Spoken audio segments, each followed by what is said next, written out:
a huge blow for President-elect Trump, as he has now officially lost his federal appeals court case for sexual abuse against E. Jean Carroll, meaning unequivocally he has sexually assaulted E. Jean Carroll, and the verdict is going to stay. She's going to be rewarded the money.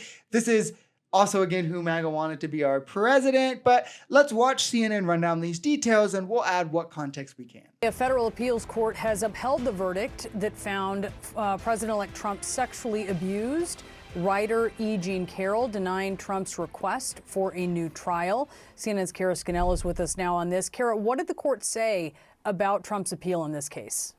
So, Brianna, the federal appeals court said that the trial judge, Judge Lewis Kaplan, who had made decisions about evidence that came into the case, they said that he didn't abuse his discretion when he made those judgment calls about what the jury could hear. Trump had challenged this verdict on the grounds that the judge had allowed two women who separately and independently accused Trump of sexual assault from testifying. Those two women were able to testify in the case, and so Trump was challenging that ruling. Now, the appeals court saying that they found that the trial judge made no errors, but they said even if he had, the strength of Carroll's case outweighed any decision that would give Trump a new trial. So now Trump has lost the original case, then appealed and lost the case on appeals as well. And I'm sure for MAGA, of course, this just means the appeals court is also in on the conspiracy, which my question to them is, then what part of the process do we trust now?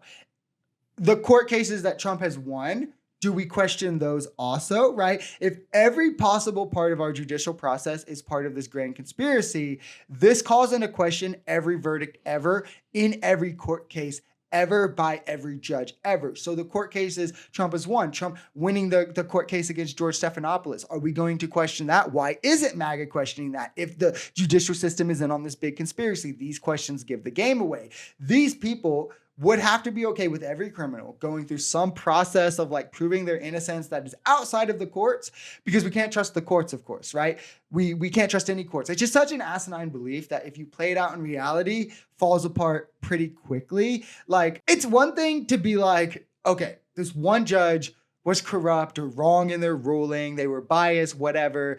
But when you're saying it's multiple judges in multiple cases, then also the appeals court up the systems that are specifically in place to remove bias if you feel like that happened at a lower level, it's like, what are we doing? You're just saying you don't trust anything about the system. So how can we have any discussions about the system? But then also, you're only depositing that to Trump again. There's no MAGA outcry about Bob Menendez or Hunter Biden. There's no MAGA outcry about the Aileen Cannon verdicts that favored Trump, about the George Stephanopoulos verdict that favored Trump. They're calling these huge Trump wins. But anytime he loses, it's not a Trump loss. It's we need to question the legitimacy of the judicial system. They didn't call the Biden documents investigation biased or corrupt. And again, these are the kind of things that just simply give the game away. Trump campaign spokesman Stephen Chung saying the American people have reelected President Trump with an overwhelming mandate, and they demand an immediate end to the political weaponization of our justice system and a swift dismissal of all of the witch hunts, including the Democrat-funded Carroll hoax,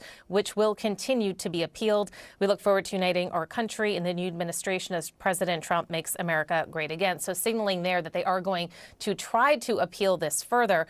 But that said, Brianna, this moment, this appellate court decision does bring E. Jean Carroll closer to collecting on that $5 million that the jury awarded her when they found Trump liable for sexually abusing her and for defaming her when he denied that abuse. It's such a weird position to take, because essentially they're saying that Trump was elected, so now we need to throw out any cases and verdicts against him, as if convincing people to vote for him despite having charges, or even convincing some amount of voters that the charges are fake, actually just makes the charges fake or mundane. Like, it's sexual abuse. This is something that matters. I mean, when there's mounds of evidence, especially, the appeals court found the case to be too strong to be appealed. That's cut and dry. And what I'll say about this is that, again, it's one thing to say you got a bad ruling and you're going to appeal and you believe the verdict wasn't indicative of the truth or whatever. It's anybody's right? That's part of the system. Go through the system. But it's another thing to have the position that no matter what the appeals court says, unless they rule in my favor, then we applaud them and believe it. But if the appeal court says anything against me, no matter how high up we take it and get rejected, it just means that those courts are also in on it and the charges are still a sham. It just brings into question how they then will put credibility into any past investigation or into any future one.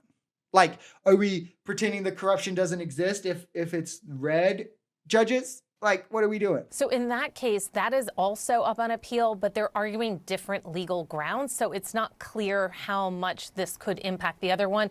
Trump's team in that appeal are focusing on that Supreme Court decision on presidential immunity, saying that it should apply in that case because the judge had said that they were too late to try to assert presidential immunity when Trump had responded to Carroll's claim while he was president. So now they're trying to get an appeals court to take a second look at that, among other legal arguments.